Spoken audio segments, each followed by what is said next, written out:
Hello les gamers, les gameuses. Donc pour cette nouvelle vidéo, la bataille des Ardennes. Donc pas de nouvelles armes pour cette bataille, mais des véhicules. Et aussi bon quelques petites anecdotes à raconter. Et aussi pour les gens qui me suivent, je vais peut-être basculer de temps en temps à faire des vidéos un peu historiques sur ma chaîne, pas que du jeu vidéo, sur des petites anecdotes de l'histoire, hein. Par exemple, est-ce que Hitler avait vraiment des origines juives? Qui était le meilleur ami d'Hitler? Bon, c'est des petites des choses que généralement qu'on s'en fout un peu dans l'histoire, mais vu le personnage, ça peut devenir intéressant. Mais aussi d'autres trucs qu'on parle pas assez souvent, hein. Par exemple les camps de concentration. Bon, il y avait des maisons closes, même des épiceries. Donc pour mettre un peu plus titiller un peu la vérité des choses. Et aussi, bon, pourquoi pas Jeanne d'Arc. Enfin, bon, est-ce que vraiment c'était une fille de ferme ou est-ce qu'elle avait du sang royal? Euh, D'autres trucs, Napoléon par exemple, les civils, comment vivaient sous l'époque de Napoléon, parce qu'on parle beaucoup de son armée et du personnage en lui-même, mais on parle pas vraiment des civils qui vivaient autour. Donc ça pourrait faire des petites vidéos sympathiques. J'essaierai de pas faire trop longue pour justement toucher un peu plus de personnes. Bon allez, tout de suite le jeu. Alors il va falloir faire en sorte que chacun fasse... Alors, la bataille des Ardennes. Niveau 9. Attendez, il sort de son trou.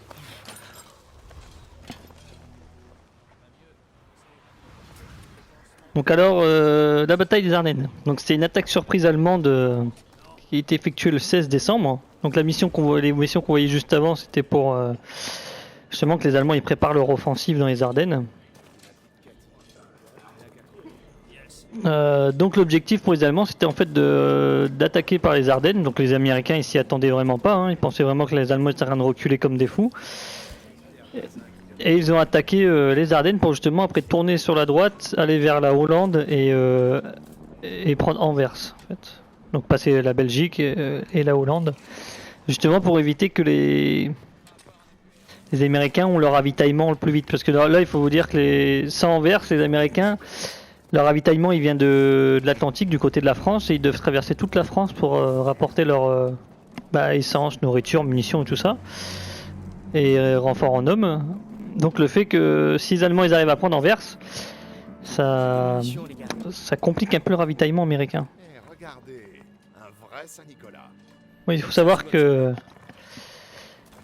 Hitler il a même balancé des fusées V1 et V2 sur Anvers. Ça apportait quoi? Des chocolats? Des chaussettes sèches? Merde, débauche sur la colline, à 12 heures. Enrayé. Daniel, buté.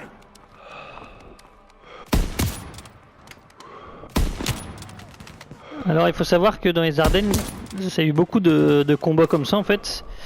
Avec la neige et le mauvais temps, c'était beaucoup des embuscades qui étaient effectuées. En voilà un autre!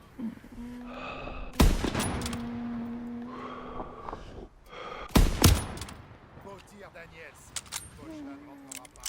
Mais comment ils font pour passer la 88e? Tu devrais aller à la tente de commandement.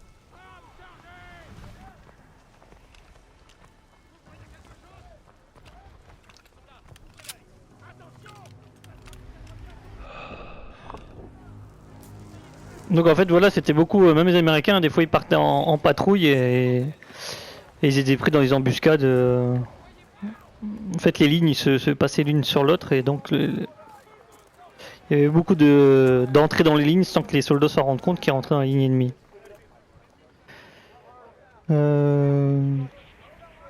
Donc justement les Allemands ont profité que les Américains ils étaient un peu moins nombreux dans les Ardennes et du mauvais temps pour attaquer justement, comme ça les Américains ne pouvaient pas profiter de leur supériorité numérique aérienne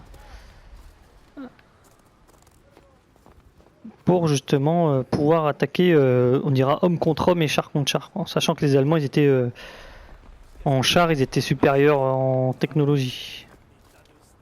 Hé, caporal. J'ai une surprise pour toi. Voici Howard. Ravi de faire votre connaissance. Désolé, on sait pas. Travailler avec un ingénieur hors pair, Donc comme je dis, les soldats noirs américains, en fait, ils étaient pas dans les compagnies de combat. Bah, je me demande si on peut se faire écraser par un véhicule. Il s'arrête même pas le mec. Ils étaient pas dans des groupes de combat, ils étaient dans... Généralement ils conduisaient les camions. Oh, direct là, ils abusent. Donc ouais, les soldats noirs conduisaient les camions, ils étaient dans les troupes arrière. Cuisiniers et tout ça, ils les mettaient pas au combat. Il y avait certains blacks, ils étaient dans l'artillerie. Très peu dans des unités de combat, mais vraiment très peu. Et il y avait aussi une unité aérienne. Piloter des avions, mais c'est pareil. C'est pareil, c'était vraiment très peu. Ils étaient vraiment dans les troupes arrière, quoi. Parce qu'il faut savoir que... Bon.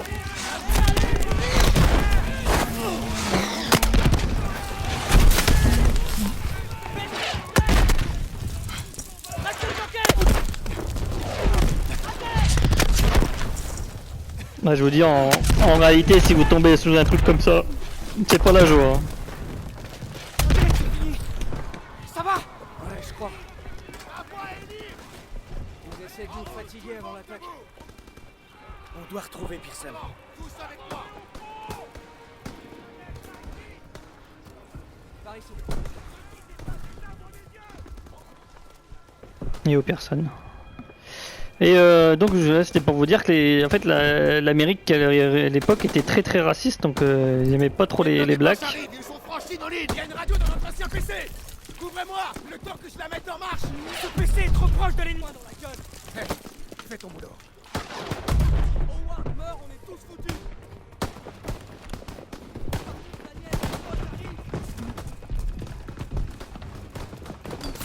Ah, ça c'est pas de bol, ils ont laissé une transmission au milieu de... Même pas dans notre zone de combat, ailleurs, c'est super. Daniel, besoin d'un coup de main. Je la tiens. Elle est amochée. Ça va me prendre un peu de temps. Retenez-les. Facile à dire pour toi. Protégez les armes. Surveillez les armes. Et en face ça canarde bien. On est cerné. Daniel, j'ai besoin de plus de temps. Howard, dépêchez-vous. Foutue machine. On se tire dessus. Je balance la tête. J'espère que la radio marchera.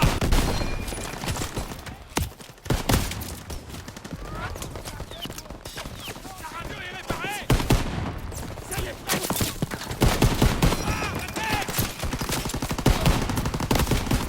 Parfait, elle marche. Bon, il y a une mitrailleuse qui vient de nous balancer des trucs de la merde là. Daniel, lance-toi.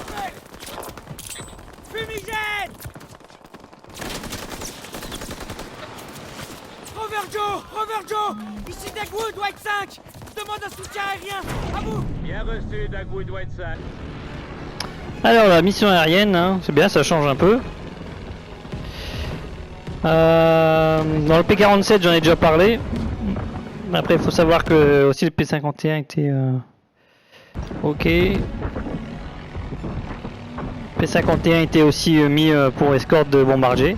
Donc on va parler du B-17, la forteresse volante que l'on suit là. Donc c'est un avion de Boeing, chez Boeing.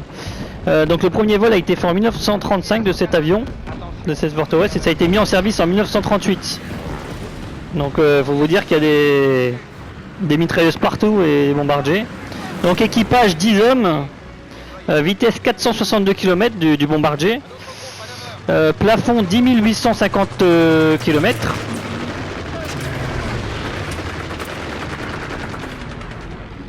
Bon, c'est dur de parler en même temps que ces bougres qui nous chassent là.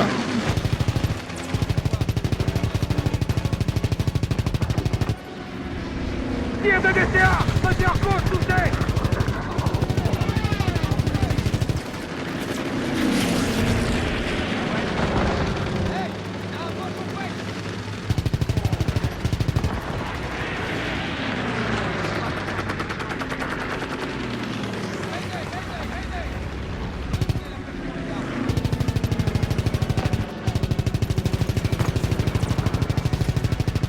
Pendant que j'en flingue un, il y en a un. Il y en a un qui est en train de m'allumer derrière là.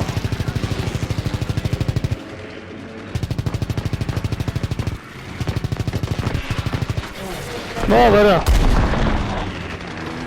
Alors rayon d'action du bombardier 1610 mètres, 1610 km, donc il peut faire 1600 aller, 1600 retour quasiment. Hein.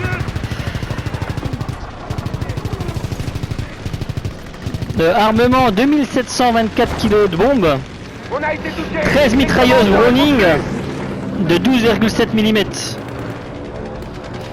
Donc il a été construit en 12 731 exemplaires.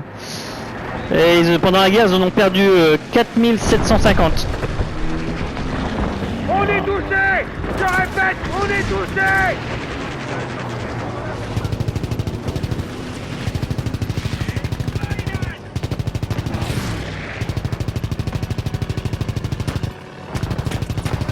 Ça, c'est un Allemand, ça.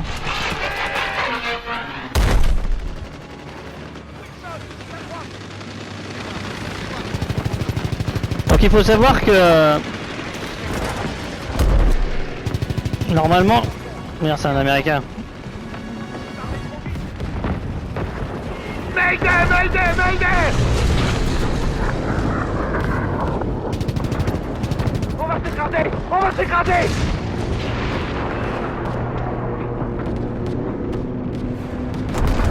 Tire de DCA! Montez en course, touché!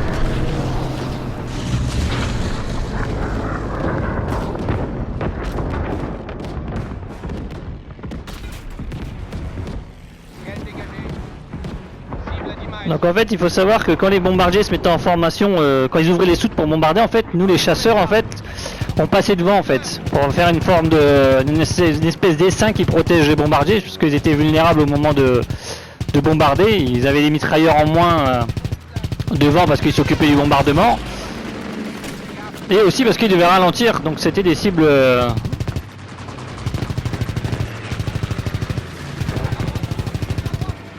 Donc alors le but des Allemands, en fait, ils attaquaient pas de face, comme on vient de voir. Généralement ils attaquaient par au-dessus, en fait. Ils se montaient toujours le soleil dans le dos, ils se mettaient en hauteur, au-dessus de notre formation.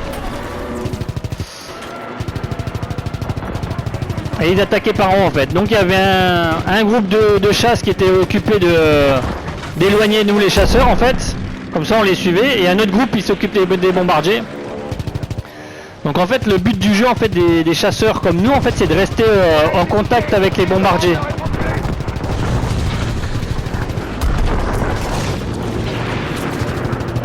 Parce qu'il faut savoir que la vie, c'est pas un jeu, on n'a qu'une vie dans la vraie vie.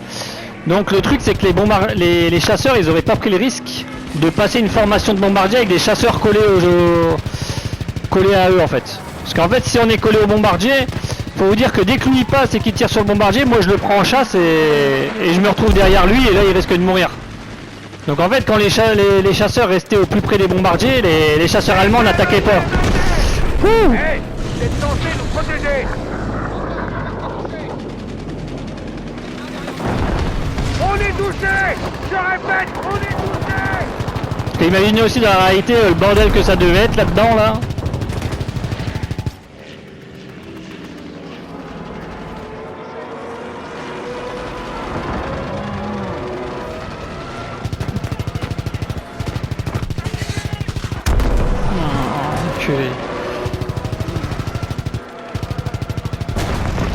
On va s'écraser! On va s'écraser!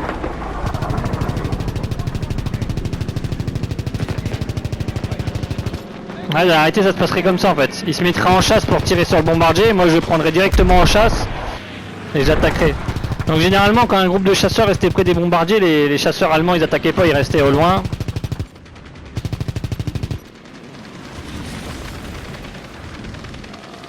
On approche de la suite. Laissez de la place aux bombardiers. On se tait et on se retrouve sur moi. Ouais, je sais. Sujet, ici 509. Escorte terminée. Prêt pour appui aérien. Bien reçu, 509. L'infanterie et les engins blindés ennemis attaquent la 9e division blindée. Donc voilà un peu pour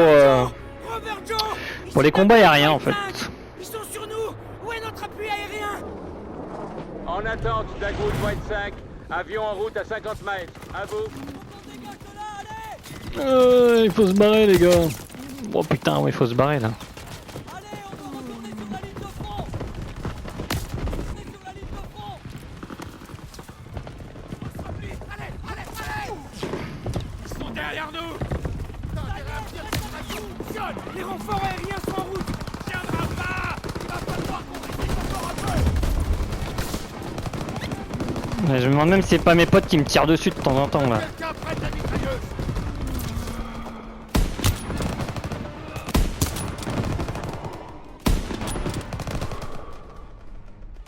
Donc, comme je disais, la bataille des Ardennes en fait, donc le but des Allemands c'était de nous éloigner nous de notre zone logistique.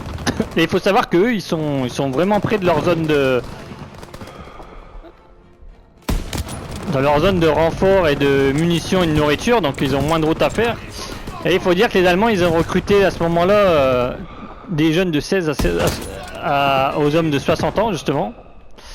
Donc ils ont commencé à recruter tout le monde. On a besoin de soutien sur le flanc gauche!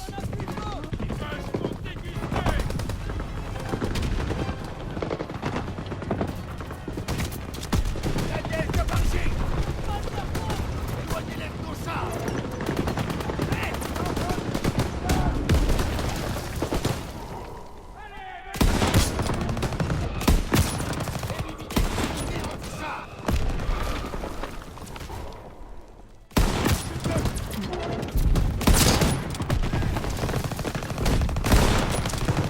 Donc il faut savoir que justement dans les Ardennes, bon les Américains ils étaient maintenant c'est bon, c'est des sortes de vétérans parce que ils se battaient déjà depuis quelques mois, tandis que les Allemands ils étaient en manque un peu de troupes, donc ils engageaient beaucoup de jeunes ou des gens qui n'avaient pas trop d'expérience au combat, donc c'était un peu défaut. Bon, ils avaient quand même des zones SS, certains troupes SS et certaines troupes parachutistes en action dans les Ardennes, donc ils étaient assez des bons combattants, mais il y avait beaucoup de petits jeunes.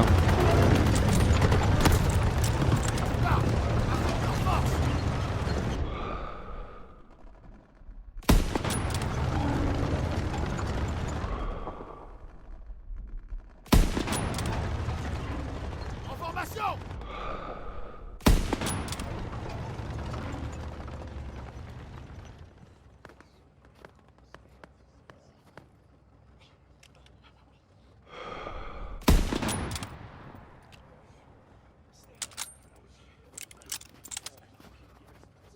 Tu vas t'en tirer. Ouais, il était blessé, tout le monde s'en fout là. Hop.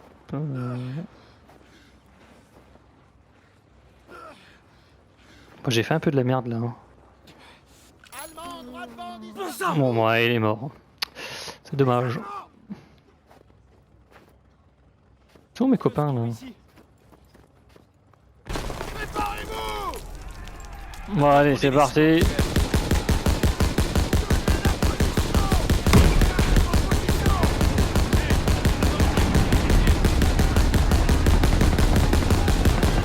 Bon, la règle, une attaque comme ça, même au fumigène, on balance dans le vide. Hein.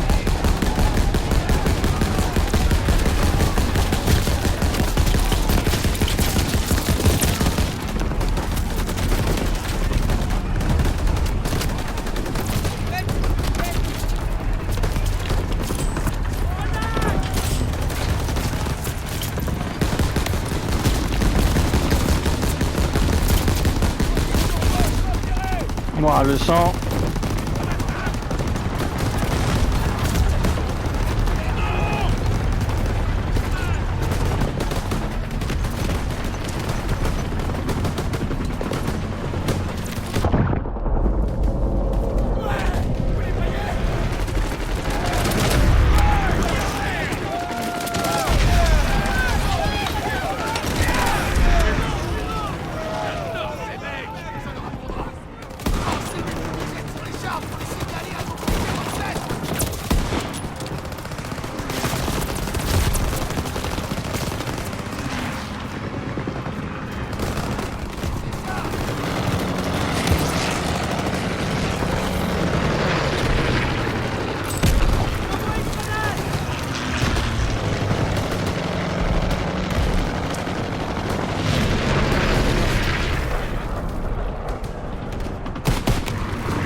Voilà, c'est la vraie guerre là. Si je sors la tête,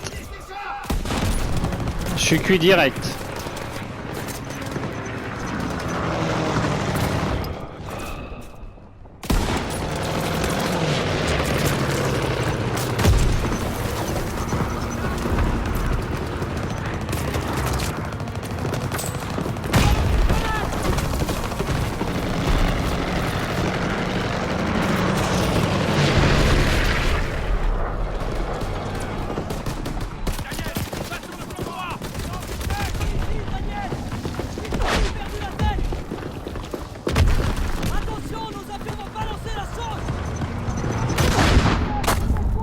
Ouais, bah voilà.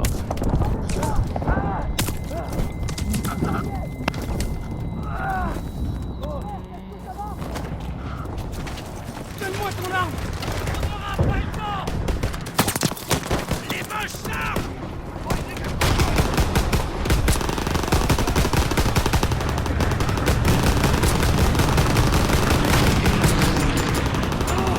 Le P-47 sont arrivés. À couvert.